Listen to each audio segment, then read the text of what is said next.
இறை இயேசுவில் பிரியமுள்ள மாதா தொலைக்காட்சியின் அனைத்து நிகழ்ச்சிகளையும் ஆவலோடு பார்த்து கொண்டிருக்கிற அன்பு நேயர்கள் அனைவருக்கும் இனிய இரவு வணக்கம்.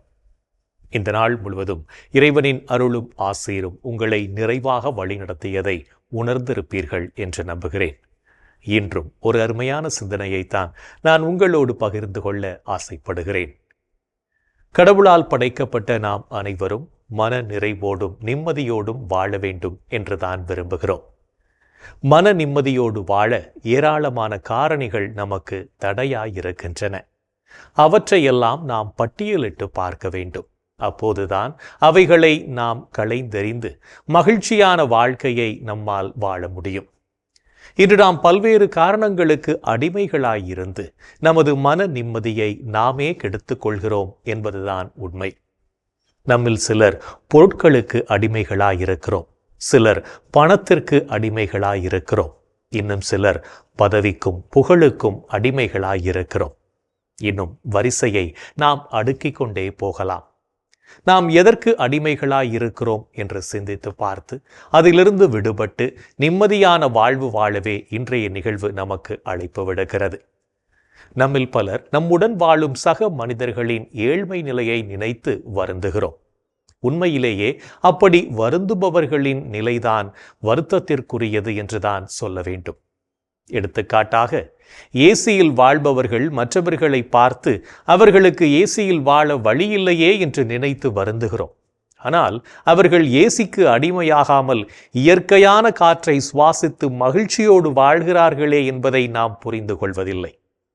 இந்த உண்மையை புரிந்து கொண்டு நாமும் எதற்கும் அடிமையாக வாழாமல் நலமோடு வாழ நம்மை பயிற்றுவிப்போம். நம்மிடம் சில பொருட்கள் இல்லை என்றால் நம்மால் மகிழ்ச்சியோடு வாழ முடிவதில்லை என்பதை யாராலும் மறுக்க முடியாது. அப்படிப்பட்ட பொருட்களுக்கு நாம் அடிமையாகி இருக்கிறோமா என்ற கேள்வியை நமக்குள்ளே கேட்டு பார்ப்போம். நம் வீடுகளில் தயாரித்த உணவை கூட நம்மில் எத்தனை பேர் விரும்பி சாப்பிடுகிறோம்? எனக்கு இதுதான் பிடிக்கும், அது பிடிக்காது என்று அடம் பிடித்து உணவுகளுக்கு கூட அடிமைகளாய் வாழ்ந்திருக்கிறோமே. இன்னும் எத்தனையோ வீடுகளில் வாழ்க்கை தரம் உயராமல் இருக்க நாம் மட்டும் ஆடம்பரமாக வாழ்ந்து பலவற்றிற்கு அடிமைகளாயிருக்கிறோமே. பல சமயங்களில் நாம் செய்வதுதான் சரி என்று நம்மை நாமே சமரசம் செய்து கொள்கிறோம். நம்மையே நாம் சமரசம் செய்வதை தவிர்க்க வேண்டும். நம்மில் இருக்கும் தவறுகளை சரி செய்து கொண்டு எதற்கும் அடிமைகளாய் இல்லாதவாறு பார்த்து கொள்வோம். அப்போதுதான் நாம் விரும்புகின்ற மகிழ்ச்சியையும் மன நிறைவையும் நம்மால் பெற்றுக்கொள்ள முடியும் என்பதையும் உணர்ந்து கொள்வோம். ஒரு காக்கை தனக்கு மிகவும் பிடித்தமான ஒரு உணவுப் பொருளை காண்கிறது. அதை பார்த்தவுடன் அதற்கு மிகவும் மகிழ்ச்சி. காரணம், வெகு நாட்களாக சாப்பிட வேண்டும் என்று நினைத்த ஒரு உணவுப் பொருள் அது. அதை வாயில் எடுத்துக்கொண்டு மகிழ்ச்சியாக சாப்பிடலாம் என்று நினைத்தவாறே பறக்கின்ற போது தூரத்திலிருந்து ஒரு கழுகு அதை பார்த்து விடுகிறது. உடனே அந்த கழுகு அந்த காக்கையை விடாமல் துரத்த ஆரம்பிக்கிறது. ஏனென்றால் கழுகுக்கும் அது தேவையான உணவுப் பொருள். காக்கையும் தொடர்ந்து பறக்கிறது, கழுகும் அதை விடாமல் தொடர்ந்து துரத்துகிறது. கழுகு என்ன செய்யும் என்று நமக்கெல்லாம் தெரியும். முதலில் காக்கையை கொன்றுவிட்டுத்தான் அது தனக்கு தேவையான உணவை காக்கையிடமிருந்து பெறும். காக்கைக்கு அந்த உணவுப் பொருளின் மீது இருந்த ஆசையின் காரணமாக தொடர்ந்து பறக்க முயற்சி செய்தது. ஆனால் ஒரு கட்டத்தில் அதனால் அந்த உணவுப் பொருளை தனது வாயில் கவ்விக்கொண்டு பறக்க முடியவில்லை. இந்த இக்கட்டான சூழ்நிலையில் காக்கை தனக்குள் இவ்வாறு சிந்திக்க ஆரம்பித்தது: எனக்கு அந்த உணவுப் பொருள் முக்கியமா அல்லது என் உயிர் முக்கியமா? என்னுடைய மகிழ்ச்சிக்காகத்தான் அந்த உணவுப் பொருளையே எடுத்தேன். இப்போது என் உயிரே போகப் போகின்ற சூழலில் எனக்கு எப்படி மகிழ்ச்சி கிடைக்கும்? எனக்கு என் உயிர்தான் முக்கியம் என்பதை அறிந்து கொண்டு அது அந்த உணவுப் பொருளை வாயிலிருந்து விட்டு விடுகிறது. உடனே கழுகும் காக்கையை துரத்துவதை விட்டுவிட்டு அந்த உணவுப் பொருளை நோக்கி பறந்து அதை எடுத்துச் செல்கின்றது.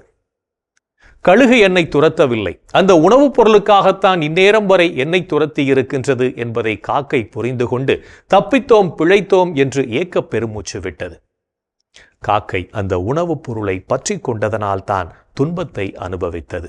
அதுபோன்று நம் மனமும் எதிலும் ஒட்டாமல் இருக்கின்ற வரை, எதற்கும் அடிமையாகாமல் இருக்கின்ற வரை நாம் மகிழ்ச்சியாக வாழ முடியும் என்பதை உணர்ந்து கொள்வோம். இன்றைய தினத்தை எடுத்துக்கொள்வோம்.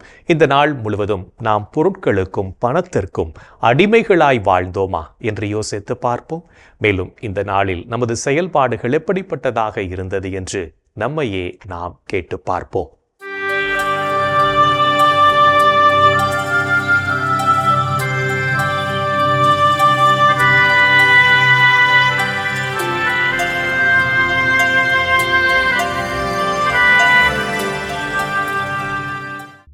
இன்று நீங்கள் இயேசுவை பற்றிய நற்செய்தியை அறிவித்தீர்களா? உலகெங்கும் சென்று படைப்பிற்கெல்லாம் நற்செய்தியை பறைசாற்றுங்கள். இன்று நீங்கள் ஆண்டவருக்கு அஞ்சி நடந்தீர்களா? குழந்தாய், நீ செய்வது அனைத்தையும் பணிவோடு செய். அவ்வாறாயின் கடவுளுக்கு உகந்தோர் உனக்கு அன்பு காட்டுவர். இன்று நீங்கள் கடவுளின் கட்டளைகளை கடைபிடித்தீர்களா? என் கட்டளைகளை ஏற்று கடைபிடிப்பவர் என் மீது அன்பு கொண்டுள்ளார். என் மீது அன்பு கொள்பவர் மீது தந்தையும் அன்பு கொள்வார். நானும் அவர் மீது அன்பு கொண்டு அவருக்கு என்னை வெளிப்படுத்துவேன். இன்று நீங்கள் மற்றவர்கள் துன்பத்தில் பங்கெடுத்தீர்களா? மகிழ்வாரோடு மகிழுங்கள், அழுவாரோடு அழுங்கள். இன்று நீங்கள் பெற்ற நன்மைகளுக்காக கடவுளுக்கு நன்றி கூறினீர்களா? எல்லா சூழ்நிலையிலும் நன்றி கூறுங்கள். உங்களுக்காக கிறிஸ்து இயேசு வழியாய் கடவுள் வெளிப்படுத்திய திருவுளம் இதுவே. இன்று நாம் இறைவனுக்கு ஏற்புடைய செயல்களை செய்திருந்தாலும் சமயங்களில் இறைவனுக்கு எதிராகவும் செயல்பட்டு பாவத்தில் விழுந்திருப்போம்.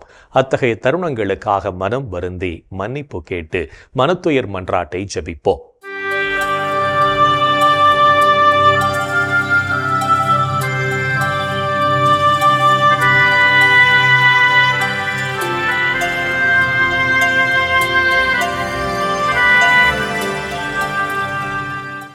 எல்லாம் வல்ல இறைவனிடமும் சகோதர சகோதரிகளே உங்களிடமும் நான் பாவி என ஏற்றுக்கொள்கிறேன்.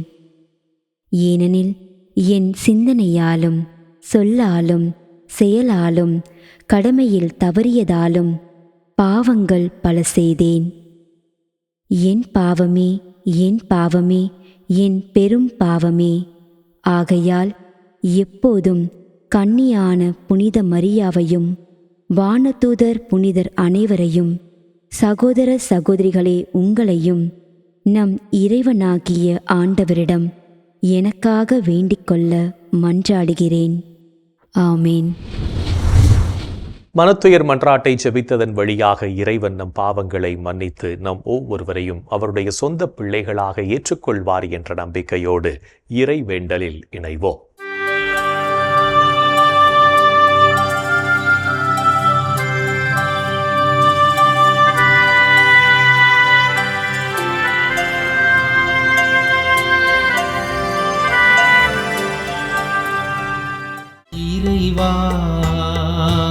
இறைவா, எமக்கு துணை புரிய வாரும். ஆண்டவரே, எமக்கு துணை புரிய விரைந்து வாரும். தந்தைக்கும் மகனுக்கும் தூய ஆவியாருக்கும் மாட்சி உண்டாவதாக. தொடக்கத்தில் இருந்தது போல் இப்பொழுதும் எப்பொழுதும் என்றென்றும் இருப்பதாக. ஆமென்.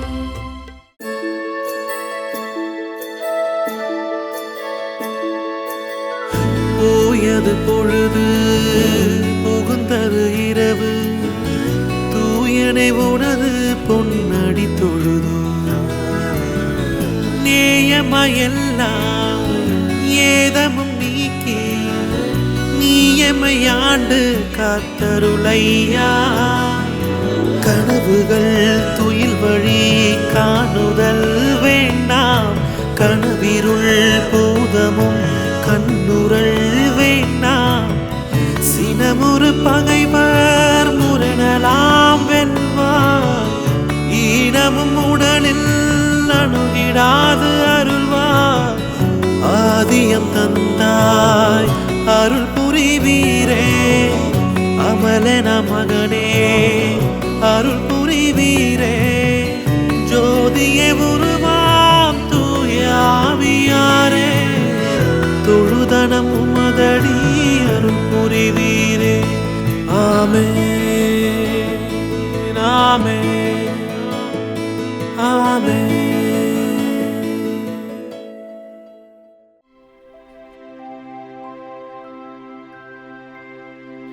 கடவுளே என்னை பாதுகாக்கும் வலிமை மிகு கோட்டையாகவும் அடைக்கலமாகவும் இருந்தருளும். கடவுளே என்னை பாதுகாக்கும் வலிமை மிகு கோட்டையாகவும் அடைக்கலமாகவும் இருந்தருளும்.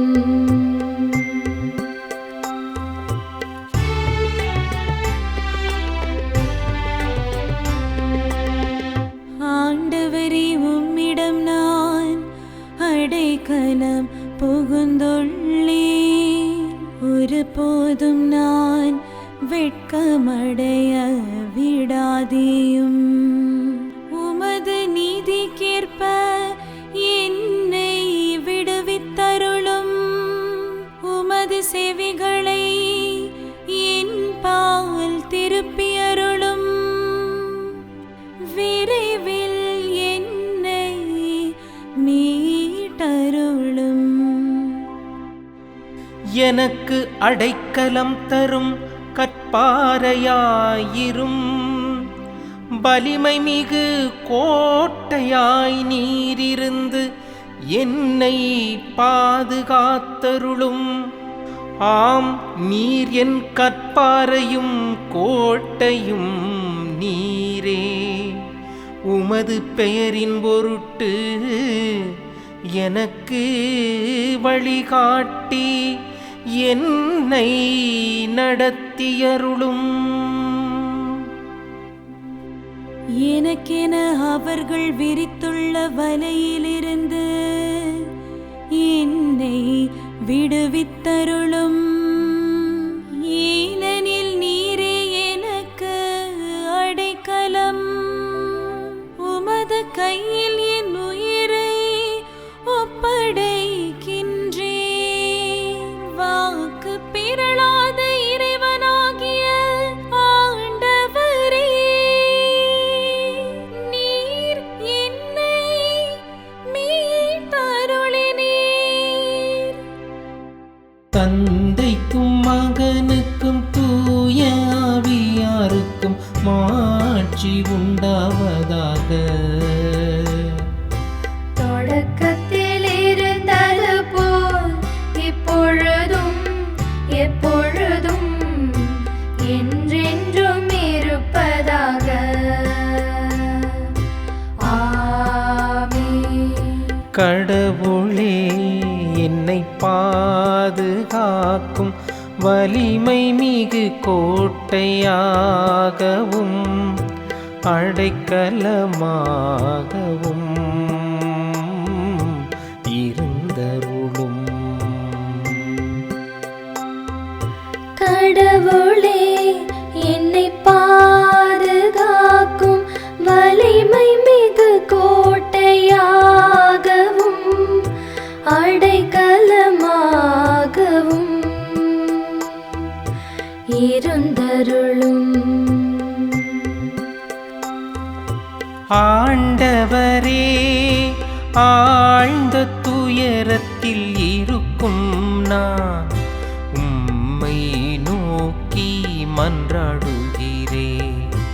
ஆண்டவரே, ஆழ்ந்த துயரத்தில் இருக்கும் நான் உம்மை நோக்கி மன்றாடுகிறேன். ஆண்டவரே, ஆழ்ந்த துயரத்தில் இருக்கும் நான் உம்மை நோக்கி மன்றாடுகிறேன். மன்றாட்டுக்கு செவிசாய்த்தருளும். என் விண்ணப்ப குரலை உம்முடைய செவிகள் கவனத்துடன் கேட்கட்டும். ஆண்டவரே, நீர் எம் குற்றங்களை மனதில் கொண்டிருந்தால் யார்தாம் நிலைத்து நிற்க முடியும்? நீரோ மன்னிப்பு அளிப்பவர், மனிதரும் உமக்கு அஞ்சி நடப்பர். ஆண்டவருக்காக நான் ஆவலுடன் காத்திருக்கின்றேன். என் நெஞ்சம் காத்திருக்கின்றது. அவருடைய சொற்களுக்காக நான் ஆவலுடன் காத்திருக்கின்றேன். விடியலுக்காய் காத்திருக்கும் காவலரை விட, விடியலுக்காய் காத்திருக்கும் காவலரை விட என் நெஞ்சம் என் தலைவருக்காய் ஆவலுடன் காத்திருக்கின்றது. இஸ்ரவேலே, ஆண்டவரை நம்பீரு. பேரன்பு அவரிடமே உள்ளது.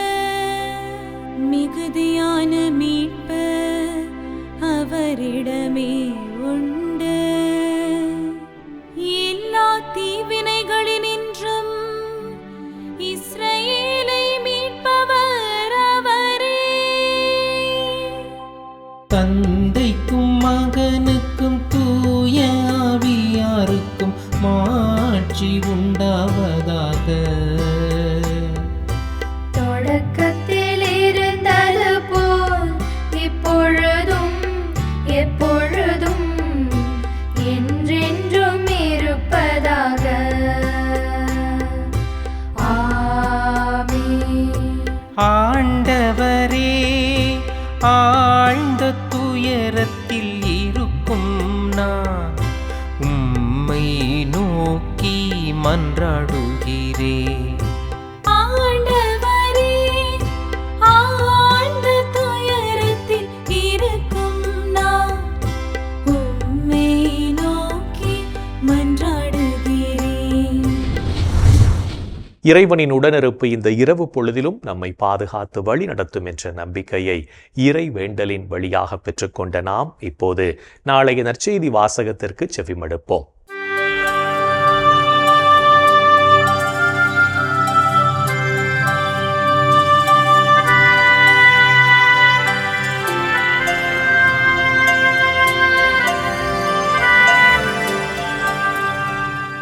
நாளைய திருப்பலி வாசகங்கள்.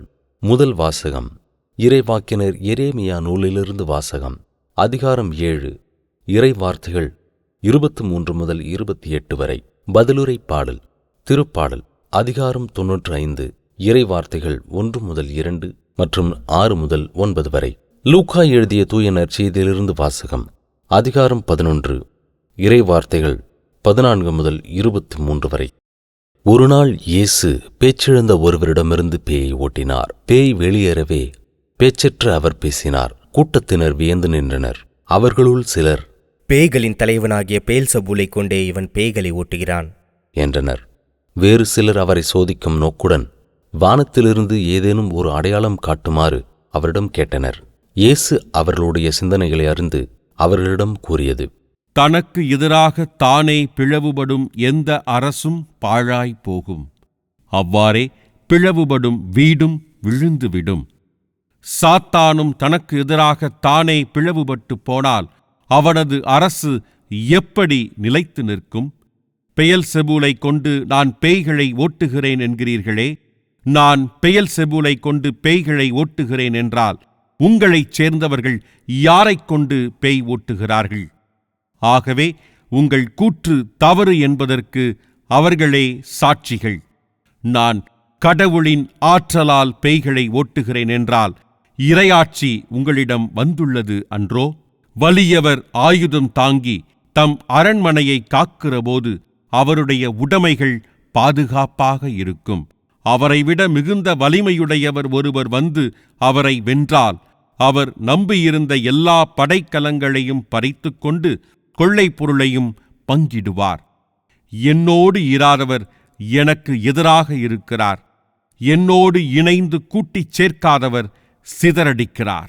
ஆண்டவரின் அருள்வாக்கு. கிறிஸ்துவே உமக்கு புகழ். ஆண்டவரே, உம் கையில் என் உயிரை ஒப்படைக்கின்றேன். ஆண்டவரே, உம் கையில் என் உயிரை ஒப்படைக்கின்றேன்.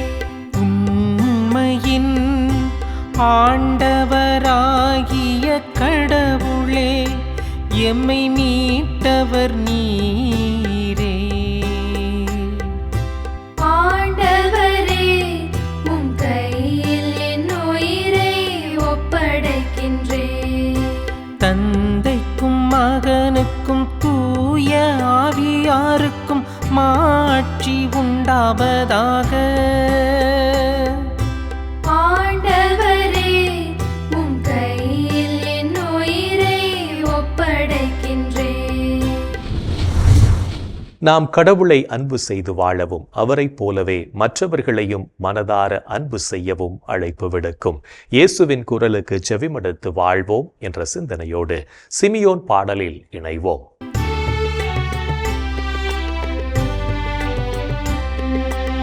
ஆண்டவரை நாங்கள் விழித்திருக்கும் போது எங்களை காத்தருளும்.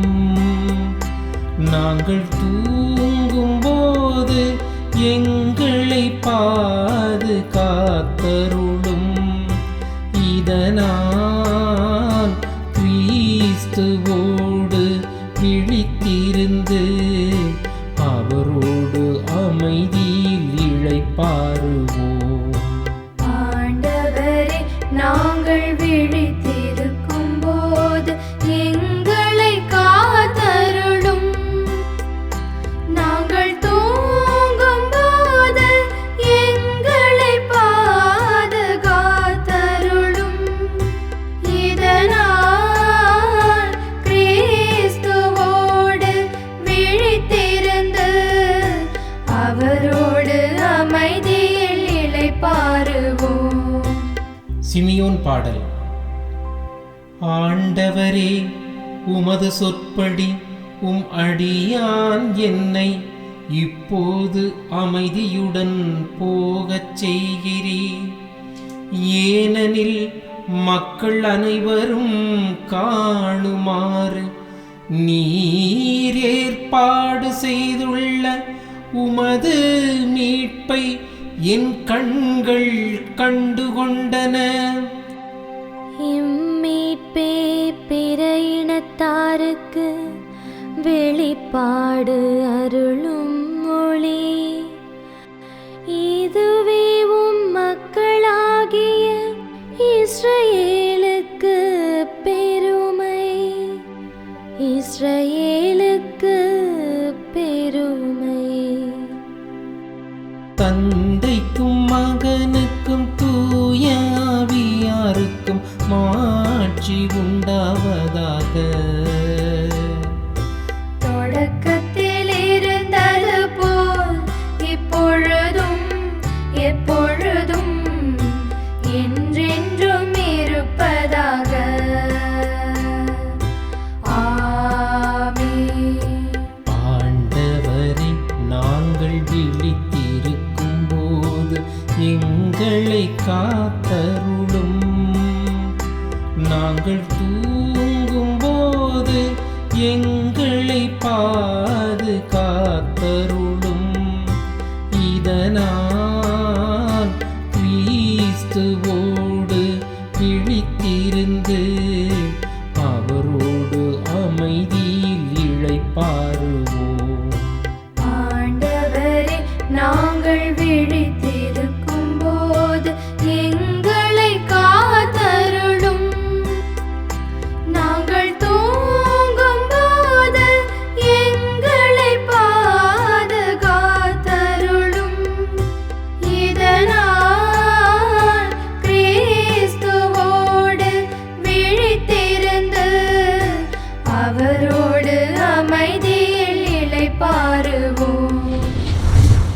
இறைவன் நம்மை ஒவ்வொரு நொடிப்பொழுதும் அற்புதமாய் வழிநடத்தி கொண்டிருப்பதை சிமியோன் பாடல் வழியாக உணர்ந்து ஜெபித்த நாம் இப்போது நாளைய புனிதரை பற்றி பார்க்கலாம்.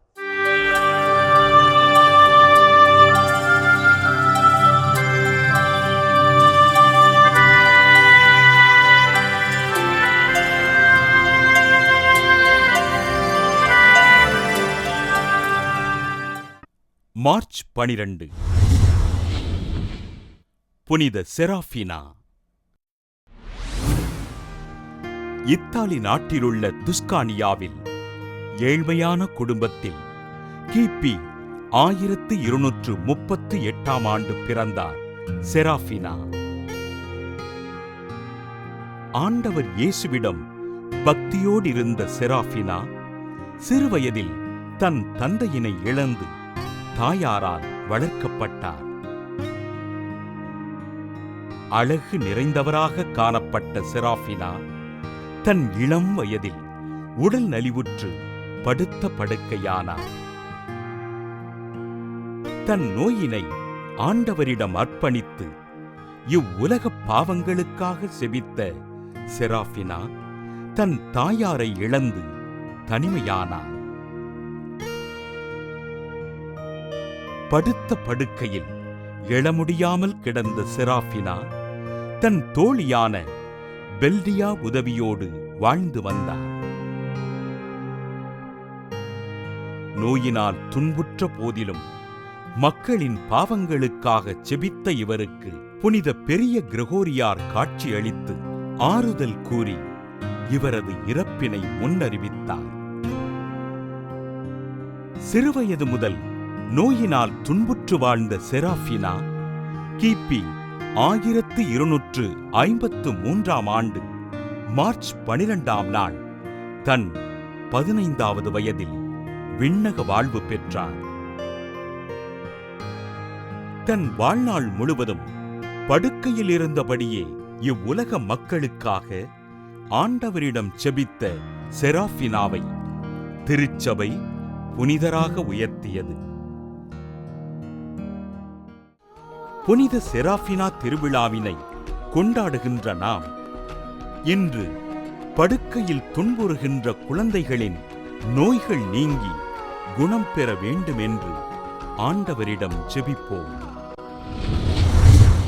புனிதர்கள் ஒவ்வொருவரும் தங்களது வாழ்க்கையின் மூலம் இறைவனுக்கு சான்று பகர்ந்து வாழ்ந்தவர்கள் என்பதை உணர்ந்தவர்களாய் நாமும் அவர்கள் வழியில் வாழ்ந்து இறை வழியில் பயணிப்போம் என்ற நம்பிக்கையோடு நாளைய தினம் நமது பாவங்களுக்காக மனம் வருந்தி பாவ மன்னிப்பு என்கிற திருவருட்சாதனத்தின் வழியாக இறைவனிடமிருந்து மன்னிப்பை பெற்றுக்கொள்வோம்.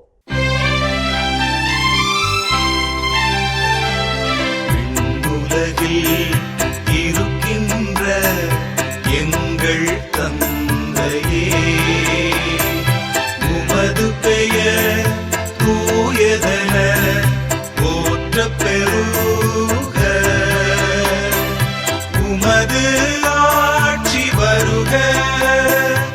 உமது திருவுளம் விண்ணுலகில் நிறைவேறுவது போல மண்ணுலகிலும் நிறைவேறுக.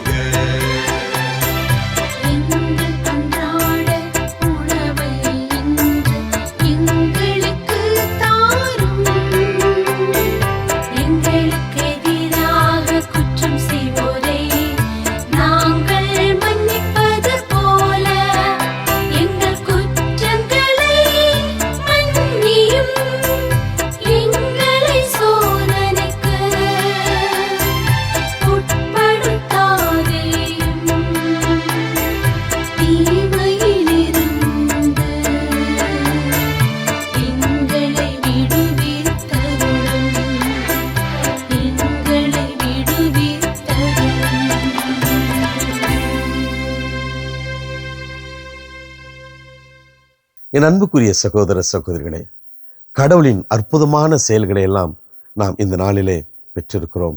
அவருடைய அற்புதமான காரியங்களின் வழியாக, ஆசீர்வாதங்களின் வழியாக நாம் மகிழ்வோடு வாழ்ந்து கொண்டிருக்கிறோம். கடவுளை போற்றி புகழ்வோம். இன்றைய தினத்திலே இந்த மாதா தொலைக்காட்சியை ஒவ்வொரு இல்லந்தோறும் எடுத்து செல்கின்ற கேபிள் ஆபரேட்டர்கள், டிடிஹெச்சில் பணி செய்கின்ற பணியாளர்கள், இன்டர்நெட்டில் பணி செய்கின்றவர்கள், டெலிபோர்ட்டில் பணி செய்கின்ற ஒவ்வொரு சகோதரனுக்காகவும் சகோதரிக்காகவும் அவருடைய குடும்பங்களுக்காகவும் நாம் ஜெபிப்போம். எங்கள் அன்பை உருவான இயேசு ஆண்டவரே, இந்த மாதா தொலைக்காட்சியை ஒவ்வொரு இல்லந்தோறும் கொண்டு செல்கின்ற இந்த கேபிள் ஆபரேட்டர்கள், டிடிஹெச் பணியாளர்கள், அதே போன்று இன்டர்நெட்டில் பணி செய்கின்ற பணியாளர்கள், டெலிபோர்ட்டில் பணி செய்கின்ற பணியாளர்கள், இவருடைய குடும்பங்கள் ஒவ்வொருவரையும் நாங்கள் எண்ணி பார்க்கிறோம். ஆண்டவரே, இந்த பணியாளர்களுக்காய் நாங்கள் சிறப்பாக ஜெபிக்கும் இந்த நேரத்தில் இவர்களை ஆசீர்வாதங்களால் நிரப்பும்படியாய் இமை கெஞ்சி கேட்கிறோம். இவர்களுக்கு எல்லா விதமான தேவைகளிலும் நீர் துணை வரும்படியாய் இமை கேட்கிறோம். ஆண்டவரே, இவர்களையும் இவருடைய குடும்பங்களையும் இவருடைய பணிகளையும் நீர் ஆசீர்வதித்தரலும். எங்கள் அன்பு தாயே, ஆரோக்கிய அன்னையே, இதோ உமது பிள்ளைகளை இவர்களுக்காய் பரிந்து பேசுங்கள் அம்மா. இந்த ஜெபங்களை எங்கள் ஆண்டவராகிய இயேசுவே உமது வல்லமையான திருநாமத்தின் வழியாய் இமை கெஞ்சி மன்றாடுகிறோம். ஆமென். என்று வாழும் உயிருள்ள இறைவன் தந்தை, மகன், தூய ஆவியார் நாம் அனைவரையும் நிறைவாக ஆசீர்வதிப்பாராக. ஆமென். இந்த ஜெபத்தின் வழியாக இறை அன்பிலும் அரவணைப்பிலும் நாம் நலமோடு வாழ்ந்து கொண்டிருக்கிறோம் என்பதை உணர்ந்திருப்போம். இறை ஆற்றலும் வல்லமையும் என்றும் நம்மில் தங்கும். அன்னை மரியாவும் நமக்காக இறைவனிடம் பரிந்து பேசி நம்மை கரம் பிடித்து வழிநடத்துவார் என்ற நம்பிக்கையோடு அவரின் துணை வேண்டி இந்த நிகழ்வை நிறைவு செய்யலாம். Good night.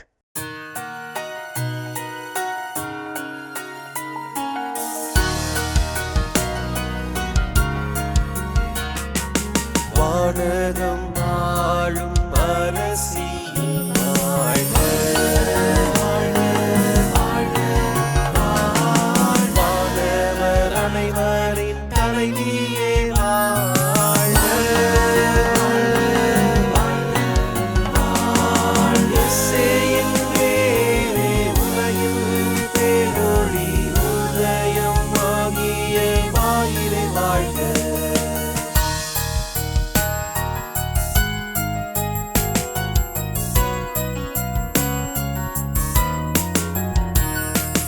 மாட்சி மிகுந்த கண்ணியே மகிழ்க, மகிழ்க, ஆட்சி தகைமையின் தாயே மகிழ்க, மகிழ்க, ஏழில்